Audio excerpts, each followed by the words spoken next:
What's up, guys? This is the an update video on the 1990 LS swap Chevy truck. We've almost got it all buttoned up with the actual swap itself. We've swapped in a 5.3 out of a 2001, and we've got went from automatic to 5-speed. We've got it lowered 4.6. My bad, 4.6 drop on it.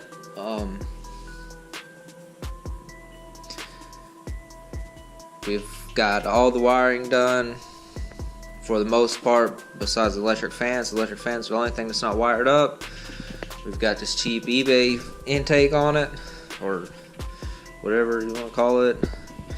And then right here we have this part that goes on like a Volkswagen car or something for the steam port, instead of drilling and tapping into the water pump there. So if water pump fails, I'm on the side of the road, I can just go get a new water pump, put it on. I don't have to worry about drilling and tapping another one for the steam port.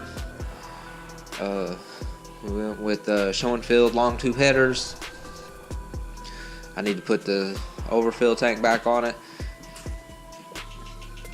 and we got to move the rear end an inch forward.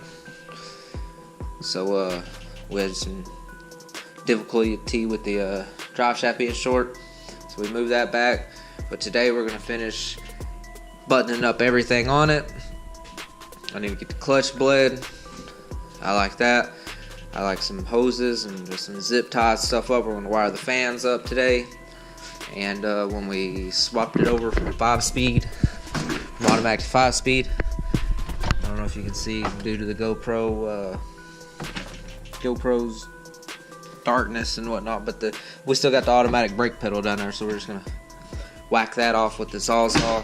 Hopefully that goes as planned. If not, we'll get out the grinder, grind it off, make a big mess, catch the truck on fire, etc, etc. I got some O2 sensors over here to put in, due from me being dumb and buying the wrong ones like 2 or 3 times, but they're not very much. And when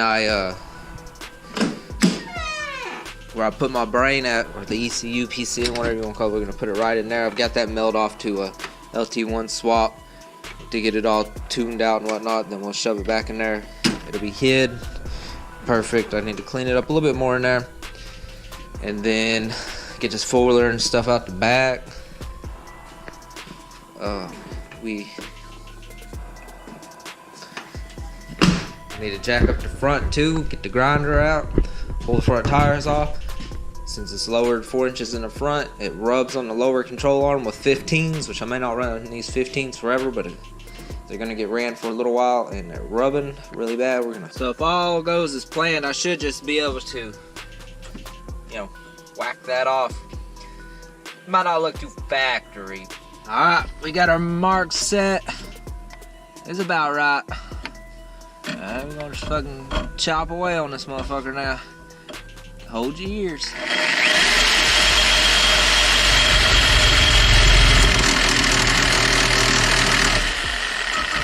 You can't see the mark.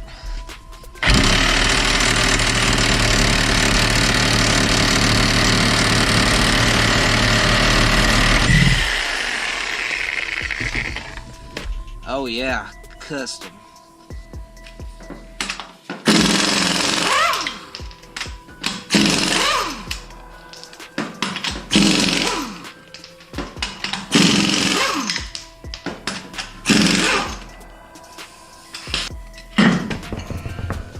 Oh yeah, check out them rotors.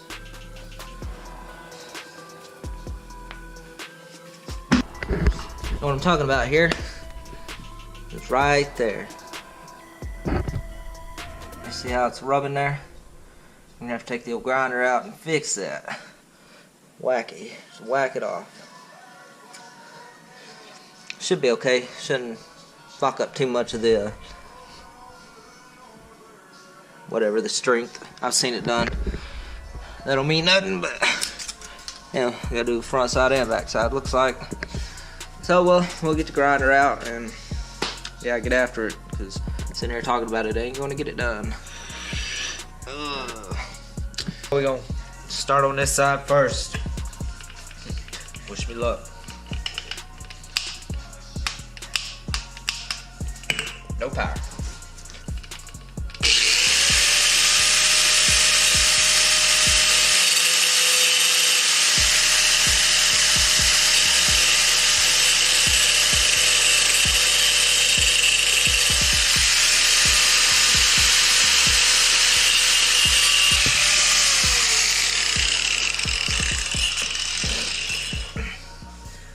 But that's one side done. Just a little bit of bullshit. We got both sides cut out. It wasn't that hard to do. Definitely shouldn't have put off on it so long. But, and then on this side over here, that bottom one's about to pop out. I don't know if I didn't seat it all the way in when I put it in or not, but we're gonna take care of that real quick too.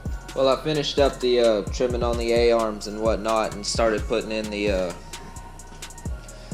oxygen sensors, right? Well, yeah, they don't fit. The plugs are the same as my harness or something, you know. I really don't know what's going on there, but we're just gonna butt connector it together to the harness, and when you have to change the oxygen sensors, you're gonna have to cut it. So how gay is that? But alright, so we got this little app here on the phone going. Once I turn the ignition on, power, whatever, I put in this spare PCM in here. It'll read, and we'll see if it's going to throw any fault codes for the OBD2 sensor, since I had to do a little rewiring on them. So let's see. Alright, fuel pump ran for a second. It's not showing me the, there we go, 51. Caution, icy conditions. Shut up, bitch. We got all this, what? Okay, so it's showing 51 degrees on the coolant temperature, so it's reading something.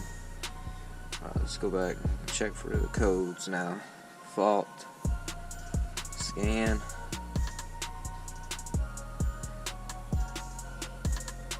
Exhaust gas circulation. Not sure.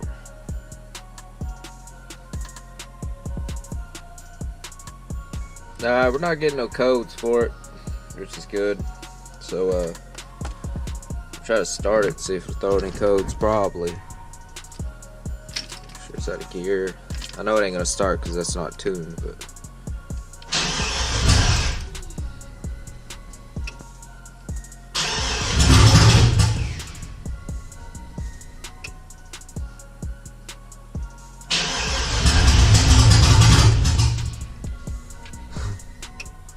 it almost runs.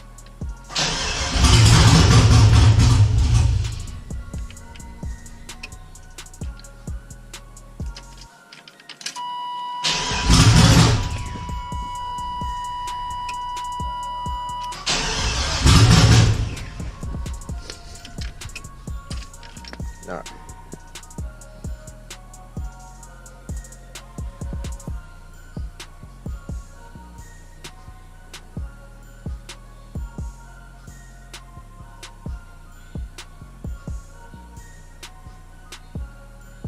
Alright, so now we have the mass airflow sensor. I don't have that hooked up right now.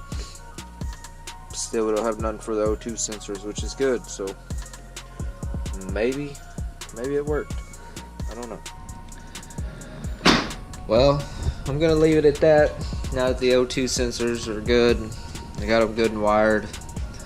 I don't like much more. We need to get the clutch bled, top it off with coolant and shit.